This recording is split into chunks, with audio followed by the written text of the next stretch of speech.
خد خد خد، هنا رايح فين؟ هتهرب من مشاكلك؟ هتروح فين يعني؟ خليك افضل امشي كده. بص، انا معاك ان المشي جميل، بس برضو لازم تفكر وترتب حياتك واولوياتك.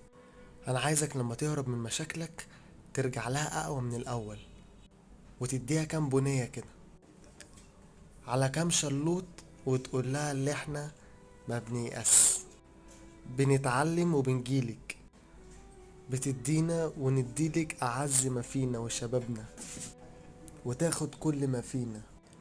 هنمشي ونسعى وتجيلي عروسة جميلة تناديني، وتضحك وتضحك والسما صافية، وننسى تعبنا وظروفنا، والاقي الفرصة بتجيلي واعيش وقتي واشوف حظي. مفيش حاجة تزعلني، مفيش مانع تكون جنبي، أصيلة كلها طيبة، ويلا